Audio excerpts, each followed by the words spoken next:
Assalamualaikum warahmatullahi wabarakatuh, Sobat Misteri Sunyi Mencekam. Bagi para pecinta alam yang suka mendaki gunung, kejadian-kejadian mistis pastinya sudah sering mereka alami. Seperti rombongan pendaki yang satu ini yang mengalami kejadian mistis di Gunung Arjuno.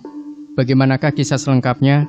Langsung saja kita simak cerita selengkapnya, sebuah cerita misteri yang berjudul Tersesat dan Hilang di Pasar Setan Gunung Arjuno. Ini adalah sebuah kisah yang dialami oleh Doni ketika sedang mengantarkan adik kelasnya ke Gunung Arjuno via jalur Tretes. Semoga bisa menjadi pelajaran untuk kita semua bagi para pendaki gunung. Langsung ke cerita.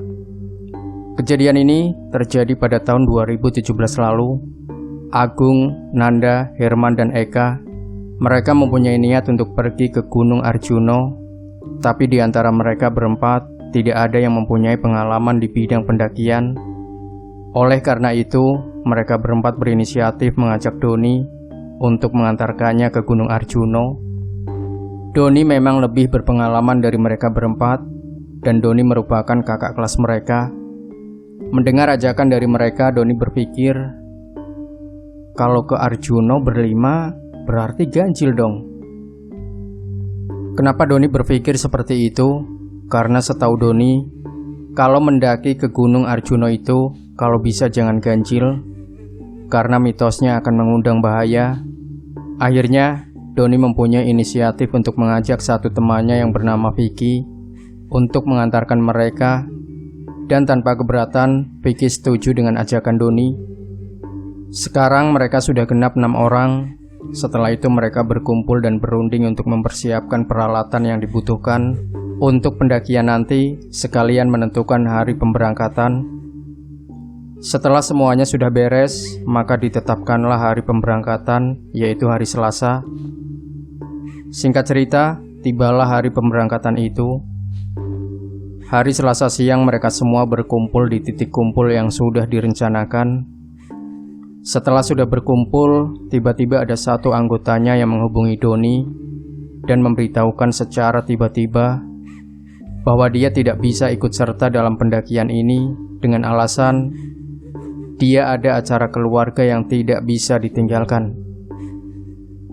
Mendengar kabar itu, Doni cemas karena sekarang jumlah mereka jadi ganjil lagi. Setelah berpikir, akhirnya Doni memutuskan untuk tetap berangkat karena nanggung juga dengan peralatan yang sudah disiapkan, dan siapa tahu nanti di base camp mereka bisa bertemu dengan pendaki lain dan bisa jalan bareng. Siang itu, mereka lekas mengendarai motornya masing-masing menuju ke base camp Gunung Arjuno via Tretes. Sekitar pukul 2 siang, mereka sampai di base camp. Sesampai di situ, Doni mengurus izin mendaki ke pos, dan setelah izin sudah didapatkan, tanpa menunggu lama mereka memulai pendakian. Perjalanan dimulai dengan sangat santai hingga sampai di pos 1 sekitar pukul 2:30 sore. Di pos 1 mereka istirahat sebentar untuk membeli minum di warung yang terdapat di pos 1. Sesampai di pos 1 belum ada kendala apapun. Setelah cukup beristirahat, perjalanan kembali dilanjutkan menuju ke pos 2. Perjalanan dari pos 1 menuju ke pos 2 ini rata-rata memakan waktu 3-4 jam. Mereka sampai di pos 2 tepat masuk waktu maghrib. Di pos 2 mereka break untuk menunggu habis waktu maghrib. Di pos 2 itu, Doni melihat salah satu anggotanya yang bernama Nanda sepertinya sudah kelelahan. Setelah habis waktu maghrib, Doni bertanya pada mereka, "Ini gimana? Kita camp di sini atau lanjut ke pos 3?" Nanda yang memang fisiknya sudah lemah menjawab, "Camp di sini aja mas, aku udah gak kuat soalnya." Sebenarnya niat Doni mengajak mereka untuk camp di Lembah Kijang atau di pos 3. Soalnya nanggung kalau harus camp di pos 2. Mengingat jarak dari pos 2 ke puncak masih sangat jauh. Tapi melihat keadaan Nanda yang sudah lemah, akhirnya terpaksa mereka camp di pos 2. Ya udah, kita camp di sini. Besok pagi-pagi kita lanjut jalan lagi. Mereka mendirikan tenda di pos 2, setelah itu masak dan makan. Setelah selesai makan, Doni mengajak mereka untuk istirahat dan tidur, karena mengingat besok mereka masih ada perjalanan yang cukup jauh. Kurang lebih pukul 2 dini hari, Doni bangun dan mengajak anggotanya untuk melanjutkan perjalanan. Sambil menahan udara dingin, perjalanan kembali dilanjutkan hingga sampai di pos 3 sekitar jam 6 pagi. Di pos 3 mereka istirahat lumayan lama untuk menghangatkan tubuh yang pagi itu terasa sangat dingin. Setelah cukup lama istirahat, perjalanan kembali dilanjutkan sekitar pukul 7 pagi. Berjalan santai, sesampai di area Lembah Kijang, mereka tidak berhenti untuk mengejar waktu. Karena salah satu anggotanya yang bernama Nanda ini fisiknya lemah. Jadi sebentar-sebentar dia meminta break di jalan, dan mereka pun seringkali break untuk mengimbangi Nanda. Singkat cerita, sesampainya mereka di area Pasar Setan, di situ Nanda sudah mencapai batasnya. Dia tidak kuat kalau harus melanjutkan perjalanan ke puncak. "Mas, aku udah gak kuat. Kalian lanjut aja. Aku nungguin kalian di sini," ucap Nanda pada Doni. "Jangan. Kalau berhenti satu, kita berhenti semua. Kalau jalan, kita jalan semua. Puncak udah deket, paling 15 menit sampai," jawab Doni memberi semangat pada Nanda. Beberapa kali Doni membujuk Nanda, tapi Nanda tetap saja ingin berhenti di sini. Ya, karena memang dia sudah tidak kuat lagi. Doni mempunyai inisiatif. Dia meminta pada Vicky untuk mengantar anggotanya untuk melanjutkan perjalanan ke puncak. Sedangkan Doni ingin di sini menemani Nanda, tapi Nanda menolak untuk ditemani. "Gak apa-apa mas, aku sendirian aja. Sampean antar anak-anak ke puncak." "Kamu berani di sini sendiri?" tanya Doni. "Berani mas, tenang aja, aman kok." Mengingat jarak dari Pasar Setan ke puncak itu tidak jauh, akhirnya Doni membiarkan Nanda istirahat sendirian di situ. Sebelum melanjutkan perjalanan ke puncak, dia memberi Nanda 1 botol air minum dan beberapa cemilan sambil bilang, "Ingat, kamu duduk di sini aja, jangan pindah kemana-mana. Soalnya di sini tempatnya angker. Tunggu sampai kita balik turun."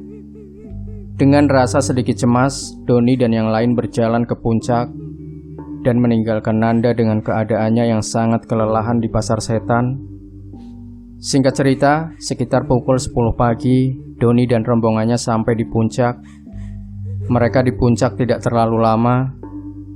Setelah berfoto-foto dan menikmati pemandangan alam, Doni mengajak mereka untuk kembali turun, karena dia khawatir dengan Nanda yang sedang sendirian di bawah. Sesampainya kembali di area Pasar Setan, mereka tersentak, karena melihat Nanda tidak ada di tempat tadi dia istirahat. Mereka mencari Nanda keliling Pasar Setan dan memanggil-manggil namanya, tapi tidak ada respon sama sekali dari Nanda dan tidak menemukannya. "Ini gimana? Nanda kok nggak ada? Apa mungkin dia sudah turun duluan?" ucap Doni pada yang lain. "Enggak mas, Nanda itu orangnya penakut. Gak mungkin dia berani turun sendiri," jawab salah satu temannya.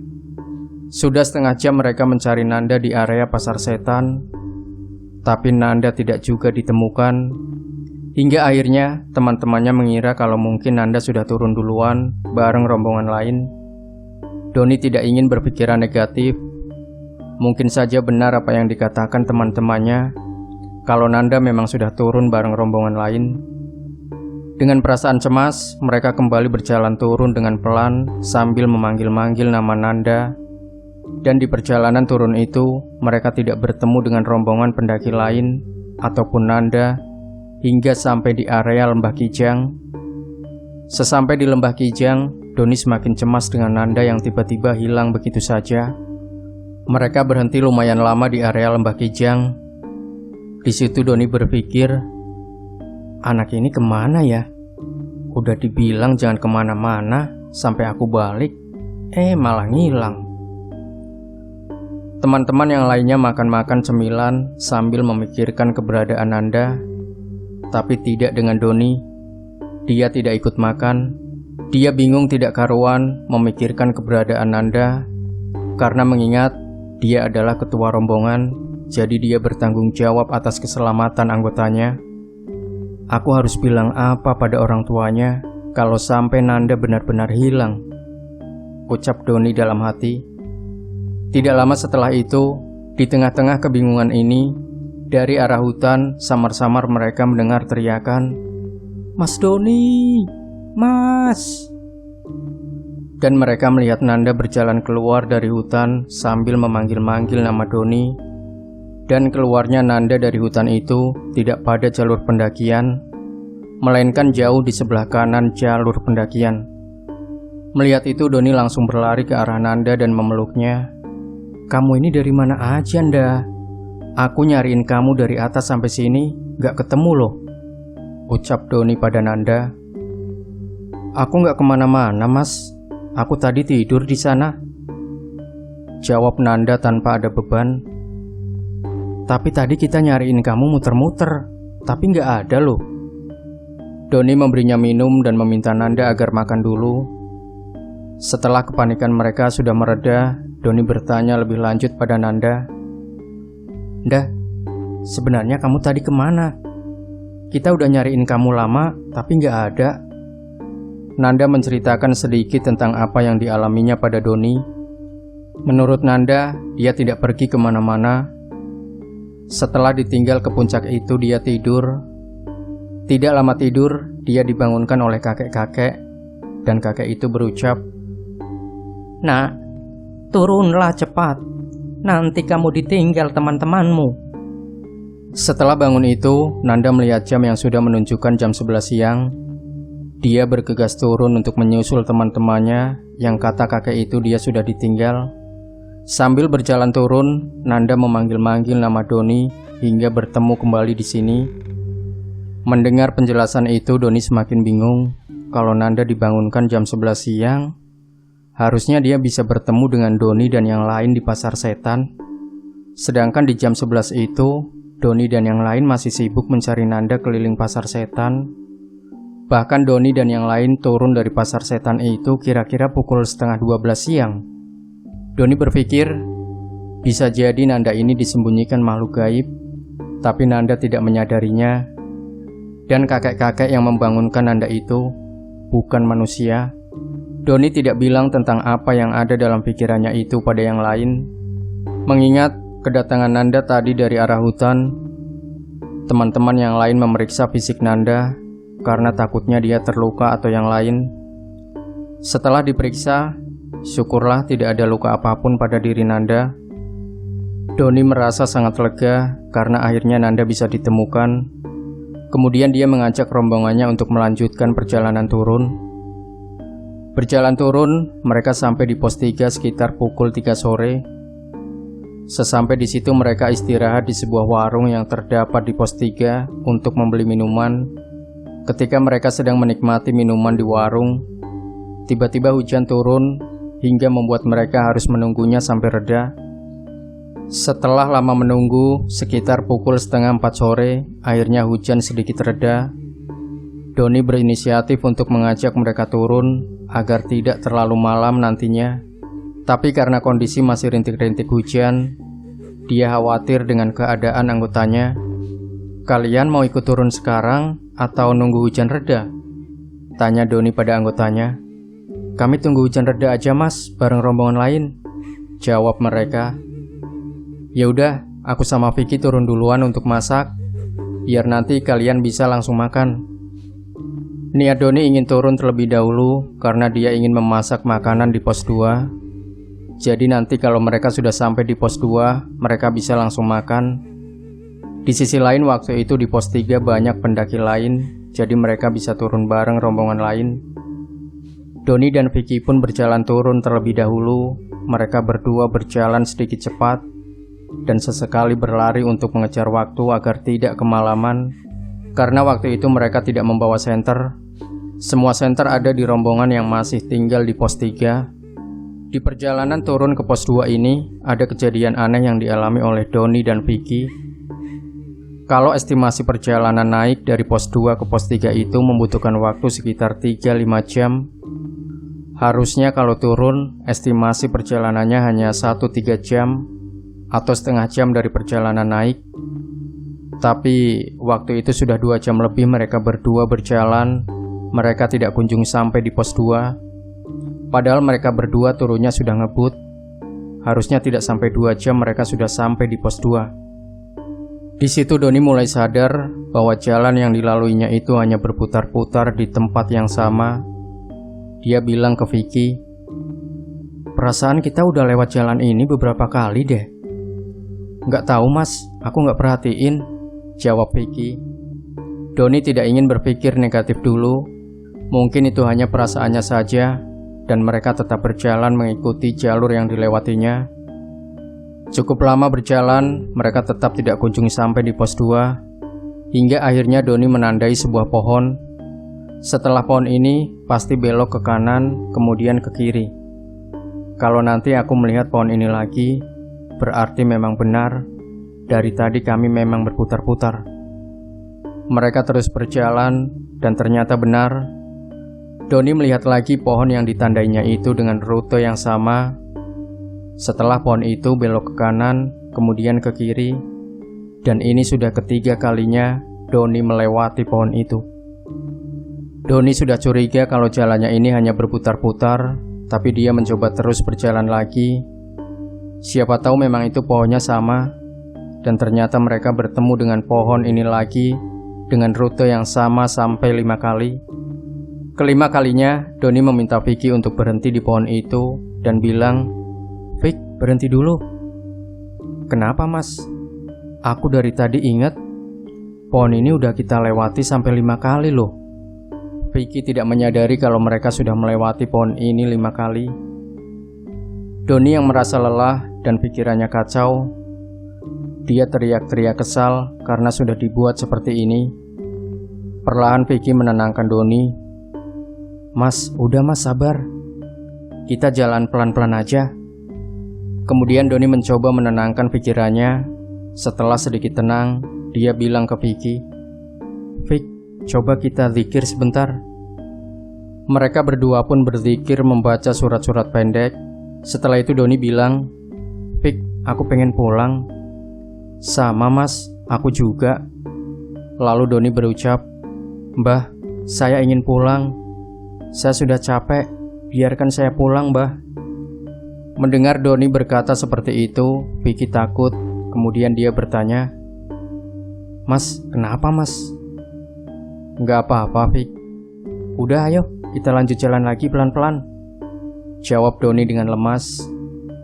Dengan kondisi yang sudah sangat kelelahan, pelan-pelan mereka kembali melanjutkan perjalanan. Kali ini jalan mereka tidak seperti tadi. Yang tadinya mereka jalannya sedikit cepat, sekarang sangat lambat. Sambil di perjalanan mereka berzikir, dan Doni sudah tidak lagi menandai pohon yang mereka lewati sampai 5 kali itu. Mereka sudah pasrah dengan keadaan. Bagi Doni, yang penting jalan saja, sampai tidak sampai urusan belakang. Cukup lama berjalan, dari kejauhan mereka melihat ada beberapa cahaya di bawah. Melihat itu, Doni memberitahukan pada Vicky, "Vic, itu pos 2, Vic." "Iya mas, alhamdulillah." Di situ mereka merasa senang, karena setidaknya pos 2 sudah terlihat meskipun jaraknya masih lumayan jauh. Kalau diwaktukan sekitar 20 menit untuk mencapai sana, mereka pun bergegas menuju ke sumber cahaya itu. Sesampai di sana, kira-kira waktu sudah menunjukkan pukul 19:15. Dan anehnya, belum ada 10 menit setelah mereka sampai di pos 2. Teman-teman yang tadi tinggal di pos 3 terlihat baru sampai di pos 2. Melihat kedatangan mereka, Doni heran. "Kok bisa sudah sampai di sini? Cepet banget." Kemudian Doni bertanya pada mereka, "Kalian tadi turun dari pos 3 jam berapa?" "Jam 4:30-an mas," jawab salah satu dari mereka. Mendengar jawaban itu, Doni semakin heran. Kok bisa secepat itu? Padahal tadi Doni berjalan dari pos 3 menuju ke pos 2 ini berjam-jam. Dari 3:30 sore sampai jam 7 malam. Tapi entahlah, kejadian ini sudah di luar nalar, dan Doni tidak ingin memikirkan soal ini lagi. Yang terpenting sekarang mereka sudah berkumpul lagi di pos 2. Sesampai di situ, mereka masak-masak dan makan. Malam harinya mereka bertukar cerita tentang apa yang sudah mereka alami, tapi tidak dengan Nanda. Dia hanya diam tidak menceritakan apapun tentang hilangnya dia di pasar setan tadi. Mungkin dia tidak ingin mengingat-ingat kejadian itu lagi. Doni bilang ke yang lain bahwasanya selama turun tadi, dia hanya berputar-putar di satu tempat. Singkat cerita, keesokan harinya mereka packing untuk persiapan turun. Sebelum melanjutkan perjalanan turun, Doni sempat mencari tempat untuk buang air kecil di dekat sumber air yang terdapat di pos 2, yang tempatnya sedikit menurun. Nah, ketika sedang buang air kecil di semak-semak itu, Doni mencium bau busuk yang menyengat. Tapi Doni menganggapnya mungkin itu adalah bau bangkai hewan yang sudah mati di dekat situ. Setelah selesai, dia kembali ke teman-temannya dan melanjutkan perjalanan turun. Berjalan turun, ketika sampai di tempat Doni tadi mencium bau busuk, tiba-tiba bau itu sudah tidak tercium lagi. Doni berpikir, ini apa lagi? Lalu Doni tanya ke teman-temannya apa mereka mencium bau busuk seperti yang tadi Doni cium ketika kencing. Tapi teman-temannya menjawab tidak ada yang menciumnya. Kalau memang itu adalah bau bangkai hewan, harusnya itu masih tercium dan lama. Tapi ini tiba-tiba hilang begitu saja. Doni mengabaikan semua itu dan terus berjalan turun. Di perjalanan turun menuju ke pos 1, tepatnya ketika akan sampai di pos 1. Dengan kondisi hutan yang cukup lebat ini, Doni yang berjalan di paling belakang melihat ada sebuah penampakan kakek-kakek bungkuk yang sedang berjalan di dalam hutan seorang diri. Doni yang sudah tidak ingin lagi berurusan dengan hal-hal mistis pun mengabaikannya dan menganggap mungkin itu adalah warga setempat yang sedang mencari kayu, karena kebetulan itu sudah dekat dengan pemukiman warga. Singkat cerita, sampailah mereka di pos 1. Sesampai di pos 1 mereka mendengar kabar bahwa ada orang hilang di hutan. Tapi yang hilang itu bukan pendaki, melainkan warga setempat. Doni yang sudah tidak mau lama-lama di sini bilang ke teman-temannya, "Sudah, kita jangan ikut campur. Kita langsung turun aja." Mereka pun lanjut berjalan turun. Sesampai di base camp mereka istirahat dulu sambil cerita-cerita pengalamannya masing-masing. Dan ternyata dari setiap orang mempunyai pengalaman mistis tersendiri ketika berada di gunung itu. Ini adalah pendakian termistis yang pernah dialami Doni selama dia mendaki ke beberapa gunung lain. Dan di pendakian ini, Doni benar-benar percaya kalau ternyata Gunung Arjuno memang menyimpan kisah angker di setiap areanya. Pelajaran yang bisa kita ambil dari kisah yang dialami Doni ini adalah dalam kondisi apapun, jangan sampai kita meninggalkan teman kita ketika di gunung, karena kita tidak akan tahu apa yang akan terjadi ketika berada di gunung, apalagi Gunung Arjuno yang dikenal angker. Dan jangan menyepelekan gunung, karena bisa saja kalau kita menyepelekan gunung, gunung juga akan menyepelekan kita. Demikian Sobat Misteri Sunyi Mencekam. Semoga kita bisa mengambil hikmah dari kisah ini. Jangan lupa tinggalkan komentar Anda, like, share video ini, subscribe channel Sunyi Mencekam, dan nantikan terus cerita-cerita misteri terbaru dari kami. Wassalamualaikum warahmatullahi wabarakatuh.